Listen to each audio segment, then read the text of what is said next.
Analysons maintenant l'aspect des télécommunications entre la Terre et la Lune. Il y a en effet plusieurs éléments qui ne cadrent pas, comme par exemple le retard des communications radio entre la base de Houston et les astronautes. La distance entre la Terre et la Lune est d'environ 400 000 km. Pour cette raison, un signal radio met environ 1 seconde et 3 dixièmes à atteindre notre satellite et une autre seconde et 3 dixièmes pour revenir à la base. Cela signifie que lorsque le centre de Houston posait une question aux astronautes sur la Lune, leur réponse aurait dû mettre au moins 2,6 secondes à revenir à la base. 1 seconde 3 dixièmes pour que la question parvienne à l'astronaute et 1 seconde 3 dixièmes pour que la réponse revienne sur la Terre. Pourtant, il y a certains cas où la réponse des astronautes arrive bien avant ce délai. Voici un exemple. Roger, Jim, copy. And are you progressing towards Dune Crater now? Yes. La réponse est quasi immédiate. Elle met à peine plus d'1 seconde pour nous revenir. Roger, Jim, copy. And are you progressing towards Dune Crater now? Yes. Ceci est la piste audio originale. Et voici la partie qui contient la question venant de Houston. Et là, la réponse de l'astronaute. Le temps entre la fin de la question et la réponse est seulement de 1 seconde et 1 dixième. Roger, Jim, copy. And are you progressing towards Dune Crater now? Yes. C'est trop court pour que cette conversation ait pu se produire entre la Terre et la Lune. Naturellement, pour faire ces vérifications, nous avons utilisé les bandes-son originales de la NASA, non modifiées, qui sont distribuées dans le monde entier par Spacecraft Films. S'il y a une chose d'ailleurs sur laquelle tout le monde s'accorde, c'est pour dire que les DVD de Spacecraft Films sont les seuls originaux de référence auxquels on peut se fier pour ce type de recherche. Attivissimo lui-même le confirme lors de ses conférences. Poi ci sono i DVD come questo qui, Apollo 11, c'è tutta la serie, sono tutte le trasmissioni televisive che sono state fatte in diretta, lo sbarco, tutto. Quello è il riferimento. Se c'è una falsificazione è lì che la dobbiamo cercare, non è sulla copia trovata su YouTube. Questa è la versione di riferimento. Dans cette conférence également, Attivissimo confirme que ces DVD originaux ne comportent aucune coupure et aucun montage d'aucune sorte. DVD come questo, che si possono comprare tranquillamente su internet o dove volete, contengono tutte le riprese originali. Tutto. Senza censure, senza tagli, senza rimontaggi, esattamente così come è arrivato. Ce fait est confirmé par Clavius, le site de debunking qui fait autorité sur les questions lunaires. Les DVD de Spacecraft Films, écrit Clavius, contiennent les numérisations des vidéos et les films originaux du programme Apollo, non modifiés. Reste une chose curieuse, si l'on se rend sur le site de l'Apollo Journal où la NASA a mis en ligne les transmissions audio divisées en plusieurs petits clips, le retard de communication semble soudain redevenu correct. Ceci est la piste audio de la même scène prise sur le site de l'Apollo Journal. La question qui arrive de Houston reste inchangée, mais la réponse semble avoir été placée environ 4 secondes plus tard. Roger, Jim, copy. And are you progressing towards Dune Crater now? Yes. C'est comme si, en chargeant le clip sur le site, quelqu'un s'était aperçu que la réponse était trop proche et avait inséré une pause pour mettre un délai plus juste. Mais sur la bande audio originale de Spacecraft Films, ce délai n'existe pas. Cette conversation ne peut pas avoir eu lieu entre la Terre et la Lune. Il existe un autre cas où la réponse de l'astronaute arrive beaucoup trop vite.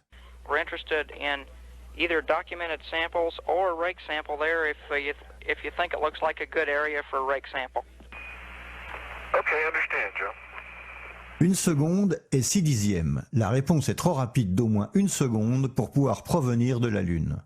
Il y a même un cas au cours de la même mission où la réponse met moins de 1 seconde à parvenir à la base. Rover, this is Houston. Go ahead. 9 dixièmes de seconde exactement. C'est comme si cet astronaute, au lieu de parler depuis la Lune, s'était trouvé dans la pièce à côté.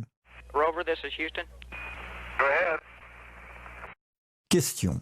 Étant donné que nous avons examiné les vidéos originales de Spacecraft Films et que les débunkers confirment qu'elles n'ont pas été modifiées, pouvez-vous expliquer pourquoi, à plusieurs reprises, le retard entre la question et la réponse est nettement inférieur à ce qu'il devrait être si la conversation avait réellement eu lieu entre la Terre et la Lune? Venons-en maintenant à un autre aspect des communications qui pose de sérieuses questions de crédibilité, les transmissions en direct à la télévision. Les 3 premières missions lunaires, Apollo 11, 12 et 14, avaient envoyé vers la Terre des images télé relativement mauvaises. Mais à partir d'Apollo 15, la technologie des transmissions télé fut complètement modernisée. Désormais, non seulement les astronautes disposaient du rover, la fameuse Jeep lunaire, mais ils avaient aussi une caméra couleur qui était montée sur le rover, nous permettant ainsi de suivre en direct à la télévision les différentes opérations sur le sol lunaire. Cette caméra, surnommée Rover TV, était manœuvrée à distance directement depuis la Terre par un technicien spécialisé. Pour transmettre les images vers la Terre, les astronautes disposaient d'une antenne spéciale en forme de parapluie montée elle aussi sur le même rover. Naturellement, les astronautes pouvaient transmettre les images seulement quand ils étaient à l'arrêt, entre 2 déplacements, car le parapluie devait être pointé avec précision vers la Terre avant de pouvoir commencer à transmettre. La Terre et la Lune sont en effet distantes de presque 400 000 km, et il suffit d'une erreur d'angle même minime pour que la transmission manque la cible. Sur le site de la NASA, on peut lire « L'antenne à haut gain émet dans un rayon assez fin qui permet à la parabole de 85 mètres située sur Terre de recevoir le signal adéquat. L'antenne avait un gain nominal de 24 décibels au centre qui se réduisait à 20,5 décibels sur un cône de 10 degrés d'angle. » Autrement dit, en augmentant l'angle de transmission, on réduisait rapidement le signal. Pointer avec précision l'antenne n'était pas facile, écrit la NASA, et il fallait d'abord effectuer une délicate opération manuelle d'alignement de l'axe de l'antenne émettrice. Après quoi, les astronautes procédaient à l'opération précise de visée à l'aide d'un œillet optique monté directement sur l'antenne. Comme on peut le lire dans le manuel d'entraînement de la NASA, l'opération de visée de l'antenne requiert un instrument optique, puisque la Terre est large d'environ 2 degrés lorsqu'elle est regardée depuis la Lune. Ceci est l'œillet de visée de cet instrument optique. Chaque carré correspond à un angle d'environ 3 degrés. L'alignement de l'antenne, explique le manuel, doit rester dans les 2,5 degrés par rapport à la Terre. Cela se produit lorsque l'image de la Terre se trouve au centre de la cible. Le signal vidéo se dégrade de manière extrêmement rapide au-delà de ce point à cause du cône d'émission très fin de l'antenne. Autrement dit, il suffit d'une erreur d'alignement de 2 degrés dans n'importe quelle direction pour que la Terre soit totalement en dehors de la cible. Rappelons que la caméra et l'antenne sont toutes deux montées sur le rover, et que par conséquent, une petite ondulation de la première équivaut à une même ondulation pour la seconde. C'est un problème bien connu pour qui s'occupe de transmission par satellite vers la Terre. Les unités mobiles disposent en effet d'un système de pieds amovibles qui sont utilisés une fois l'engin transmetteur correctement positionné de façon à éviter toute oscillation. Et sur la Terre, la marge d'erreur est bien plus grande que pour une transmission depuis la Lune, car nous parlons d'une distance des satellites géostationnaires bien inférieure à celle entre la Terre et la Lune. Il est évident que pour maintenir la connexion avec la Terre, le rover devait rester pratiquement immobile pendant toute la durée de la transmission. Or, nous avons plusieurs situations où les astronautes font bouger ostensiblement le rover et donc aussi l'antenne sans pour autant que le signal ait été interrompu. En général, cela advient quand l'un des astronautes s'approche du rover pour y prendre ou y déposer des instruments. Pour évaluer l'ampleur des ondulations, il suffit de regarder comment la ligne d'horizon bouge tout au fond.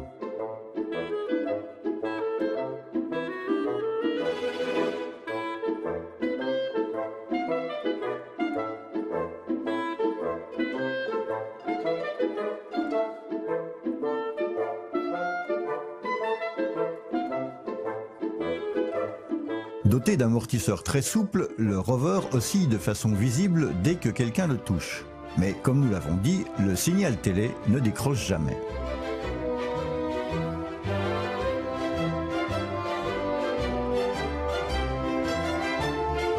Rappelons que chaque oscillation de la caméra correspond aussi à une oscillation de l'antenne émettrice. Pourtant, comme par magie, le signal télé ne s'interrompt jamais et ne se dégrade pas le moins du monde.